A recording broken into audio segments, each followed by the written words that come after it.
The government came up with the new national education policy in the month of July of 2020, 34 years after the last one. In that time, the country has made great progress in every field.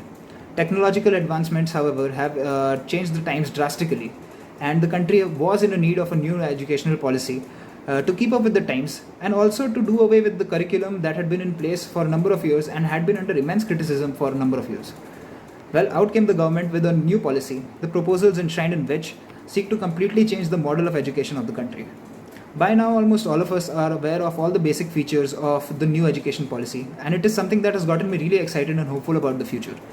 But along with this excitement and hopefulness, there exists a fear that the visionary sounding policy might fall short of the expectations that it has generated for itself, owing to the difficulties that it might face during the implementation stage, because of the lofty aspirations that it sets forth for the future.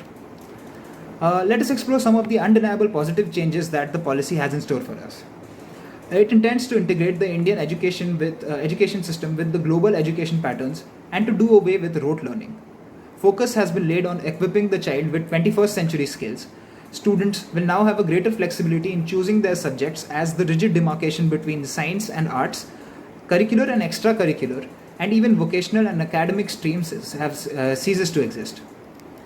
Curriculum will be reduced to its core essentials for each subject for encouraging critical thinking and an inquiry based, discovery based, and analysis based learning.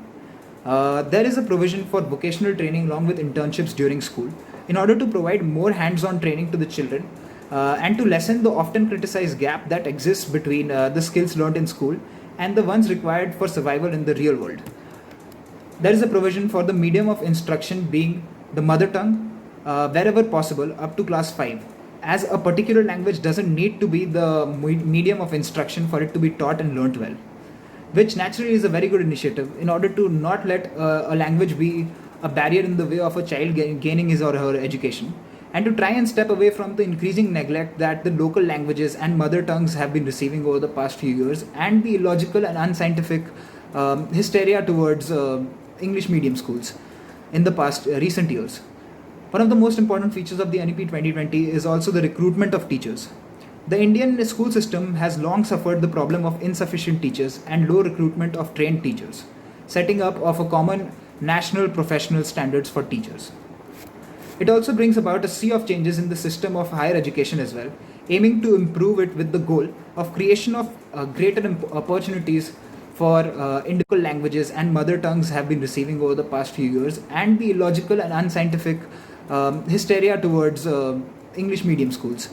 in the past recent years. One of the most important features of the NEP 2020 is also the recruitment of teachers. The Indian school system has long suffered the problem of insufficient teachers and low recruitment of trained teachers, setting up of a common national professional standards for teachers. It also brings about a sea of changes in the system of higher education as well, aiming to improve it with the goal of creation of greater opportunities for individual employment. But along with all the positive and exciting changes that it seeks to provide, there are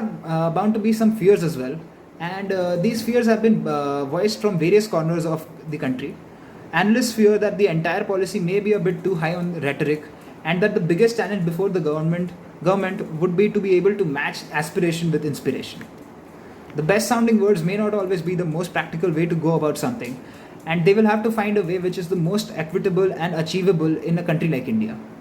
Most of the promises laid down in the policy aren't time bound, and the two of the major criticisms that the policy has garnered is that firstly it stresses a lot on the medium of education being the mother tongue or the local languages of the students in his or her formative years. As we know, it becomes more and more difficult for an individual to learn a new language as one gets older. And in a country where the English language is widely associated with privilege and employability, taking focus away from the said language might impede the progress of marginalized sections. And secondly, the most grave concern that the policy has raised is that the plan of the government to eventually go away from the system of affiliations of a college to a university and granting them autonomy eventually leaves the door open for private players to enter the education business, which has the potential to lead to the exclusion of students on the basis of fee structures, further contributing to the widening of the class-based inequalities already present in the system. therefore taking away from the message of inclusivity that this policy seeks to preach. While taking into account all the factors, it is difficult not to be excited about the policy, what this policy talks about. Makes me wish that I was a part of this education system in its more perfect form. However, it might just be too early to get too excited about the whole thing, because history has shown us that many lofty sounding plans have often failed to achieve what they sought for the want of a proper execution. So let's hope that it all works out well, and we as a nation are able to achieve our goal of becoming a global education superpower with the help of the National Education Policy 2020.